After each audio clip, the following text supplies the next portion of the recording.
And I look, I'm going to call him Tommy DeVito. I'm not going to call him by his nickname. I felt this way when they gave Daniel Jones the Danny Dimes nickname. Yeah. Just call him what his name is, Tommy DeVito. Just remember that name. Remember the excitement. Remember the passion. Remember the euphoria. It reminds me, and we've already talked about this, this is Linsanity for the Giants right now. I mean, is he going to lead them to the playoffs? Who knows? Their defense is playing awesome. The defense has gotten 11 turnovers in the last 3 games, and this kid has got stones. He just has stones. I don't know how to he has in spades what Zach Wilson has been missing all these years. Zach Wilson may have better tools, maybe have a better arm, sure. maybe have maybe he's faster than Tommy DeVito. I don't know. But what this kid has, you want to call it Jersey tough, you want to call it Italian, I don't care what you call it, but he has got some balls. I'm telling you. And, he's not afraid to run with the ball. I thought last night there was a part of the game where he was looking at the rush as opposed to looking downfield. But he's just getting warmed up, trying to figure out what the NFL is all about. And I think this is a feather in the cap of both Brian Daboll and Wink Martindale. I hope they stay together. I don't know what they're going to do next year now. I don't know what's going to happen. I mean, this is like you just said, we want this thing to continue because we want to have fun with it and we want to enjoy it. We want to turn on the TV and watch something that nobody expected. I mean, none of us expected this. No, not at all. And I know that what next year brings, Giant fans, some of them are saying, man, if they had lost the rest of the season, only had 2 wins, they'd have a shot at maybe Caleb Williams. At this point, it doesn't matter because you just take what this is and soak up every minute of it because outside of last year, the Giants are one of the worst teams in football for the better part of a decade, and now you got something fun. You'll deal with it in the offseason. If Daniel Jones has to come back and play and they don't get rid of him and maybe Tommy DeVito starts the first couple of games, whatever, they will figure it out. But this is great. This is fun. And the Giant fans that didn't sell their tickets last night, the Packer fans that were there, were treated to one of those games that they're not going to forget. This was this will forever be known, the 2023 Giants, as the Tommy DeVito season. That was the Tommy DeVito season. Now, it could continue next year. Who the hell knows? But as of right now, we will always reference this. Oh, that was the DeVito season back in 2023. Was that when DeVito was playing or not? Well, it's like Jeremy Lin. It's you feel like it's the same thing. I mean, I'll never forget when Jeremy Lin hit that 3-pointer up in Toronto. And everybody goes nuts. The whole place went nuts. Yep. And I just, all I can think about is that kind of euphoria around the Giants. And it should be because it's the most important position in the NFL. And the one thing that I think we all can agree on is he's brought a level of energy and, just like you're interested to see the whole thing. I'm not going to, you can go down the Italian rabbit hole all you want with the agent and everything else and calling him Tommy Cutlets and all that other crap. I'm just looking at the football player who has basically helped save a Giant season that is now 1 game out of the playoff hunt, which is even more unbelievable to think about it. But the defense deserves a lot of credit. I thought when they stopped the Packers on the 2-point play and that Tommy DeVito was going to have a chance to bring his team back after the Saquon Barkley fumble and put them into field goal range so Randy Bullock could kick the game winner. He hits Wan'Dale Robinson on a little corner pattern, and Keyshawn Griffin, I think his name is, for the Packers, had an awful night, just an absolutely god-awful night. And he was the one that muffed the punt, picked it up, fumbled it, and all that other crap. So he's covering Robinson. I think it was Robinson, and he hits him on a corner pattern right down the right sideline, and I just the kid's got it. He's got it. When you make a throw like that late in the game, all the momentum is on your side until Saquon fumbles the ball. Absolutely. I mean, you're going away with the game. You've got the game won. You're going to go down and you're going to score a touchdown. You're going to eat up a lot of clock.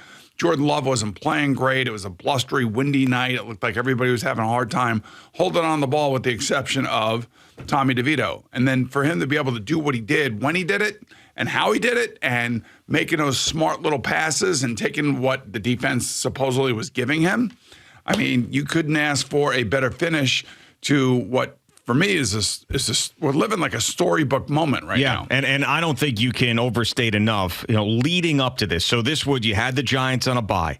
So it was Tommy DeVito was riding high on a win. He's making appearances. He's doing things on Instagram with other influencers. He's doing all this stuff.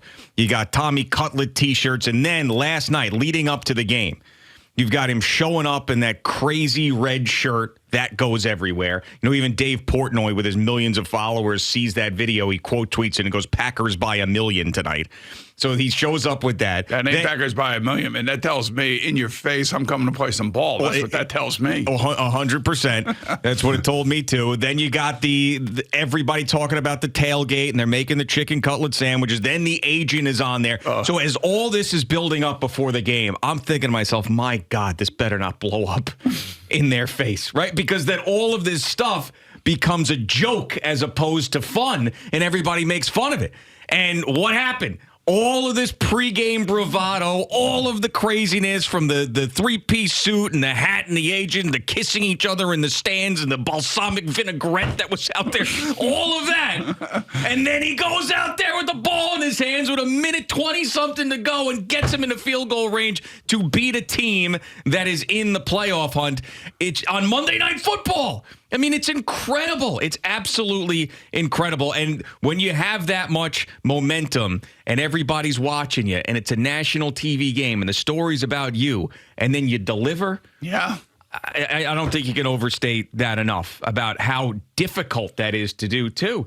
I mean, he had 2 weeks where everybody started talking about him and knew who he was. And then he's on Monday Night Football. Dude, he's got Joe Buck and Troy Aikman up there talking about him. His family's all over, and he delivered. And the thing about it is he's an undrafted rookie free agent. Yeah. That's the great part of this story. We've had a number of those guys this year have their moments. Now, this one is lasting a little bit longer, and hopefully it will continue to last. But, man, he's got the Jersey balls, man. I don't know how else to put it. Yeah. It is, I don't know. I was really happy for my Giant fan friends, because they're all into it now. I hope so. And they could not believe the fumble and then just the range of emotions the last 3 minutes of this game. And then on top of all of that, down in Miami, what's going on is ridiculous. Yeah, that was the other Monday night game that I'm sure Jerry will have some highlights and talk about that. It officially knocked me out of my last pick in the knockout pool. As bad of a beat as you possibly could have. You're up by 13. Yeah. With under, 4 minutes to play. Yeah, I know. And Tennessee is dropping the ball all over the place, and there's moments there where Will Levis is making mistake after mistake. And then all of a sudden he turns it on, and Jalen Ramsey can't cover DeAndre Hopkins in a phone booth. And next thing you know, they're winning the game because they go conservative on offense because Tyreek Hill's not on the field. Yeah, I was still a little bit annoyed with the fact that both those games are going on at the same time because I wanted to pay attention to each of them for different reasons, and I was missing stuff back and forth, and you just can't concentrate on two games that you're interested in at the same time. But anyway, back to Tommy DeVito and the Giants. Was that the guy, Al? Remember when you were trying to get DeVito on, or they reached out to us? Was that guy Sean Stellato? Was he the guy who called you? He may have called me at 10, but he was not the guy I was talking to. Oh, okay. This is another guy. He's got another guy. It was another guy. Said, I'm trying to help. This is unbelievable. I'm trying to help out the agent. This is all new to him. That's what he was telling me. All new to him? He's like one of Tommy's best buddies, like Johnny Manziel's best buddy in the Johnny Manziel documentary. No, this guy was also at some public relations firm. I don't know what was going on. Jesus God. And by the way, if people thought that this Sean Stellato just dressed up like that to play into it, no, he always dresses like this. So if you go to his Twitter account just a few days ago, he received some award. He was inducted into some Boston. Chicago. No, Chicago. It was Chicago, okay. Chicago Italian Hall of Fame. Yeah, he was from Boston, so that's why I got confused. I mean, he's like right there with you and Jerry Recco.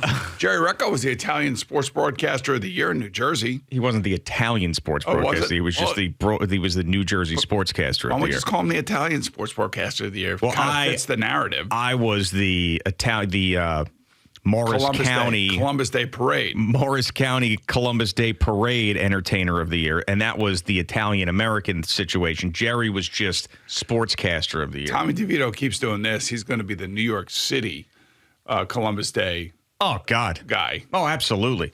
Absolutely. But anyway, so the point was that when he You know was that sash that you're wearing here in this picture? yeah, I'm a big sash guy. You got me a sash as well. Well, yeah, you were our representative for the softball team when you didn't want to play anymore. That's right. It was the ambassador. So anyway, the point was that this Sean Stellato, when he's getting inducted into the Chicago Italian-American Hall of Fame, is dressed even more ridiculously for that a few days ago than he was last night. I mean, so this wasn't an act. This is who this guy is. I just think, I don't know. I think we all tend to kind of play into our stereotypes, whatever they are.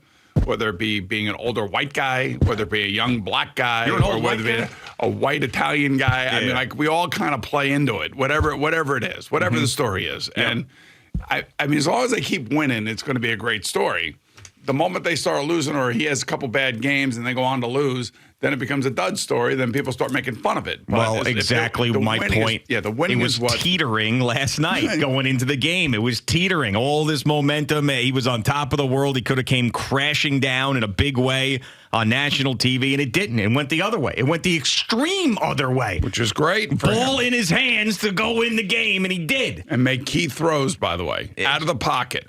And how about that touchdown pass to Isaiah Hodgins? Yes. I mean, that is an NFL throw. That's not just a cute little Tommy DeVito story. That is an NFL throw. It's an NFL catch, too. Well, of course, but still, he put it exactly where he needed to put it. There was a ton of velocity on the ball. Couldn't do it. Right, he could not. I mean, he looked like the wind was affecting Jordan Love, and Tommy DeVito was just cutting right through it. Now, in the beginning, first couple drives, he was inaccurate, DeVito, and then he settled in and was much better the rest of the day. But, I mean, he made some critical throws. Plus, he also took off the ball a couple times. Yep. He didn't get sacked at all last night. Yeah, incredible. It was amazing. Joe Buck, I think, at the beginning of the third quarter, I think he says, this game's a mess. It was a lot of sloppiness. I mean, it was a lot of stuff. I mean, it was all over the place. Yeah, fumbles here and muff punts and all sorts of. And then Troy Aikman was losing his mind when the officials spent like 5 minutes trying to figure out that one call, and he's like ripping the hell out of them. So there was a lot of stuff. And believe you me, the NFL is telling its broadcast partners, back off the officials. Back off the officials. Troy Aikman didn't. Well, I know he went all in. Yeah, I know he did last night, but he's kind of right, because it does drive you nuts when they can't come up with what we see as a very simple solution. Yeah. And they're taking for however long to figure it out. But yeah, he said it took us 5 seconds. It's taking them 5 minutes, is what he said. And then Joe Buck's like, oh, well, tell us how you really feel, Troy. So he went all in. But he's got the latitude to do that stuff, obviously. No one's going to get on him. But yeah, it was amazing. It was one of these nights that you didn't even feel was real as it was going on. Like, this is why when we sit here, and we're going to continue to do this on WFAN as sports talk host and all this stuff, when you're about to go into a season and you have all these ideas about what's going to happen. They're going to do this and they're going to do that. And maybe they go to the playoffs. Maybe this guy's going to throw X amount of touchdowns. Here we are sitting here in the middle of December talking about Tommy DeVito and a 3-game winning streak for the Giants. There's not a single person on earth, including all of the DeVitos, that thought that this would be happening. But yet next year we're going to sit here and pretend we know what's going to happen, and it's not going to happen. I mean, the Jets played Aaron Rodgers, Zach Wilson, Trevor Siemian, Tim Boyle, and then the Giants have played Daniel Jones, Tyrod Taylor, and Tommy DeVito. I mean, you just have no idea what the hell's going to happen. It's just silly to predict these things. And the other thing, going into this Monday night game doubleheader, we were talking about it last week. Don't forget, we got a doubleheader on Monday night. Ugh, look at these games. They suck. And both games go down to the end. Both games have incredible endings. And both games have really amazing stories and impact on the playoffs. Certainly. Thanks so much for watching the video. Please like and subscribe. And don't forget to hit the bell so you're notified when we're dropping new content.